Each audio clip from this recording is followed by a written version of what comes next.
can dial on radio, Ozisa 96.1 FM Ori. And my humble name is Ambassador Nze Ezinwa Saviola Godwin, the voice of reason, Lazi Radio Odogo. And chuckling and smiling beside me is Mr. Bede, Onukogu. Why did you chuckle? Was that chuckling or smiling in approval, in acceptance? Well, let's take it that way. That's what it is, and it's actually quite titled, quite revered. Right, talking about with the people today, the 7th day of February 2025. And before I go into today's program, let me ask Mr. Bede Onukogu, how has 2025 been for you? The first month of the year come and gone.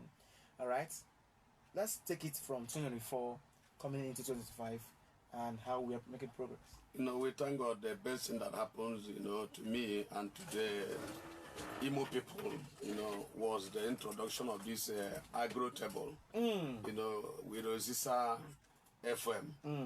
That has helped a lot of families that have, redirected the minds of the people of Imo State and beyond, for them to understand that there are things that they've been thinking that is not possible. And on this table, we have led them to know that these things are possible. So it was awesome last year during the our programs here, even the one we started last week.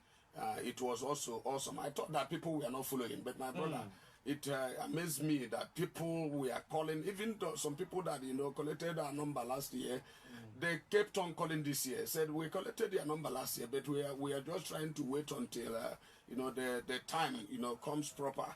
And that time is now. So I think it's a very good program which has helped a lot of people to find their onion. So that is where we are.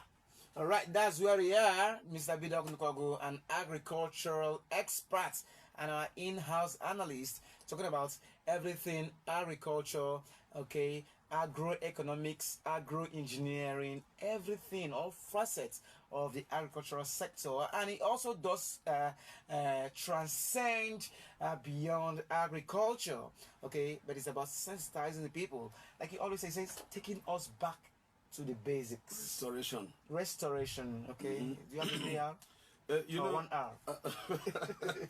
Let me manage one for now, so that so things are happening. Okay. So that I will not be much in my own decision. Okay. And just like I said earlier, from this program, when my number being released, people were like, there are some churches that called me last year. I went to Guta. I went to a lot of places in Imo State here, courtesy of this program, some women group, women wings, and then they invited me and I went to their programs. I taught them on how to go about this agricultural something, especially this time of drought, this time of scarcity, and this time of lack of money in the country, which has helped them in making sure that there are food on their tables. I have gone to some churches as well. When I'm being invited, I went and then I gave them some of the seedlings like I always do. Even the time I had my birthday, I came here and, people came. During that time, I shared a lot of seedlings and all the rest of them. And the people came on board, and then we had a WhatsApp group, and some people are, bringing in what the produce, they got from that program. So it's been awesome. It's been wonderful. It's been, it's been wonderful. I feel joyous because of the way people responded to this restoration time. Going back to the basics, because like I said earlier, the Igbo people were known for this agriculture, which is agro culture. Our forefathers lived, in this with these practices, and there's no way we can relinquish such wonderful, practices to lead them to what we don't know about. It's hard time that as we continue this year, like last year again, we introduced the sack method, planting in sacks. Even during that dry season, people were like, they were planting tomatoes, planting pepper, planting cucumber, and all the rest of them. So this time around, we are here again to continue from where we stopped, and I pray that this time around, this year 2025, we know, and there's no family that didn't feel the pains and the trauma of the scarcity of food last year, and how the prices of foods and the rest of them were soaring higher. And this year, if you can follow us in this program, I'm assuring you with Ozisa, Ozisa family, that every family will have the reason to smile. As far as you follow us in this program, I believe that everything will work out perfectly. Especially there are some people who will say that they don't have a place to plant or a place to cultivate. Now there are a lot of insecurities in the land, and going about folding your hands and then without listening to what they are saying here. Even if you are living in a high-rise building, you can as well, put your bags, your sacks, and then take them up there. You can have your vegetables. You can see how costly vegetable Ogo was in the last few months. Ogo of 1,000 naira cannot even be enough for a bachelor. In fact, that's what I'm hearing now. In fact, when it's that someone I want to cook vegetable soup, how many leaves? About, it's not up to 10, and they will tell you it's 1,000. So I think that could have helped a lot of people if they have followed us. So to make sure that they put in bags and all the rest of them. I think, and I know that this year, God willing, we are going to, do much more. Do much more. Now let's talk about more of what you talked on the first edition of the show. Even that wasn't the one that really did anchor it. And you've talked about rabbits and all that. So let's do a recap of that particular day. We started by thanking the sister family, especially the director here, Reverend Father Nzerogu, for giving us this hand of fellowship, because this is for the betterment of the people, because a healthy nation is always a prosperous that is nation. Why Ozisa FM is the radio station of the people, for the people, and by the people. And by the people. So for that handshake, and which has, reshaped the table of many people, because, when we talk about consuming all this toxic food and chemical foods, you do not know how health the level of health hazards, the nonsense has cost, so to say. But for people going back to organic farming, using this organic method to produce what they eat, it brings health, to them. Even though they may not know it, but for us here, who are, distributing this information to them, we know what is going to achieve in their body. So last week we talked about manure. We talked about the preparation of, it's in less than few weeks now. People have started, going to the farm, cutting, down grasses and others in preparation for the main thing, And like some people were asking last week, what is this organic manure? When we talk about organic, many people don't seem to, understand what organic means. Organic is, something that has been, is something that is natural. It's natural, something that is natural. Like there's no artificial element to it. You are a natural human being, not like this AI of a robot and others. You have soul, and this organic is just natural, as God made it, as God created it. But when these people come on board, they try to make it inorganic. Make it inorganic. Even if you go to the Western world, it's not here that you go to the market, everything is there. You buy, you don't know what is the one that is organic. You don't know what the one that is inorganic. But in the Western world, they have their shop, their chefs. They will write this one.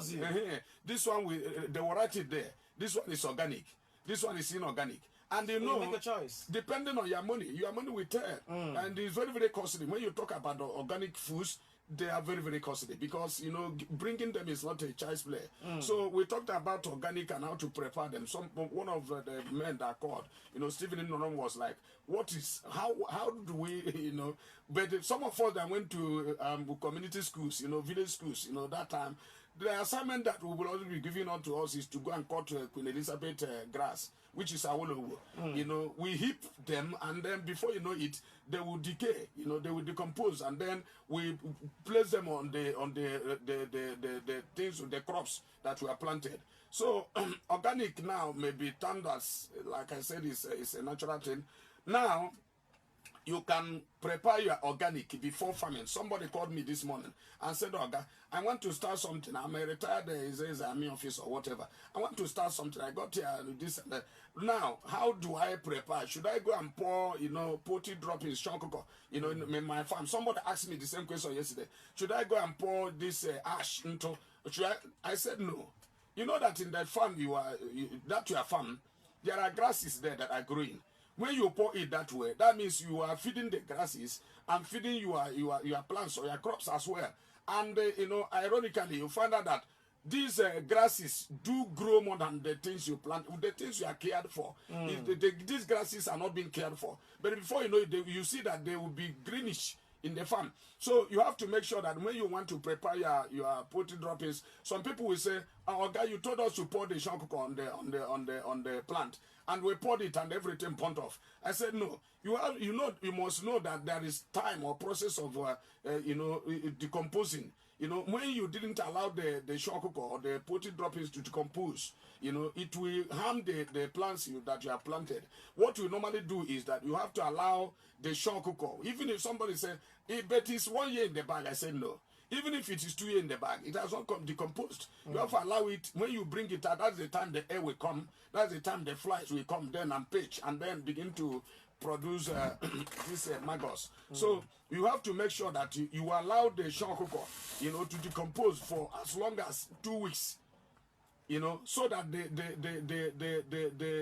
whole thing will just be normal, you know, for you to use them for your plant. Then if you want to use unto, you don't use hot unto when you bring it out from your kitchen and you go and pour it, you know, in your plant. You're going to burn them off. And another thing is this sheru. You know, some people will just, because you have goods and then you go and pack the sheru and then go and put it in your plant. It's not, sheru doesn't start working immediately. That's why sheru used to last for as long as 3 years before expiring from, you know, from the plant. So if you want to plant it to this year, for instance, you're supposed to start from last year to pour sheru in that your farm. I think I get me. So now this shiege as well is part of the organic we are talking about. So when you want to use shiege, you know, to cultivate your plants or your shrubs or whatever, you have to allow it as well to decompose before you can put them, you know, to those your plants. Because if you apply them, maybe you went and brought it and then begin to apply it on those plants or shrubs. Believe you me, with that, before you know it, all these things will change. All their leaves will be burnt off. So these are the things we call organic. Shankoko, sheru, you know, all the things, you know, that you pack from your kitchen, like all these, you know, banana peels and all the rest of them. You keep them and then they will decompose, and you put them in those plants. You know, so these are. All right, this will be actually an abridged version of the program this morning, while we are still in the recap and introductory stage of this agric right here on We the People with Bede Onukogu, because we'll be having other guests. But I've got some messages right here on WhatsApp, where Victor Igbe says, "Good morning, Saviola, Godwin. It's nice to have you and Mr. Bede back. Last year was very gainful for me via this program, and I actually thought it would stop, but it's nice to see that it has continued into the new year." Your bell is Ifa. Your bell has it gone to oblivion? OKK, the managing director, and Miss Rita Ude, the marketer, will be joining us in jiffy. And Mr. Bede, we'll do it same time Friday, and the full syllabus and curriculum will now be unveiled, at least for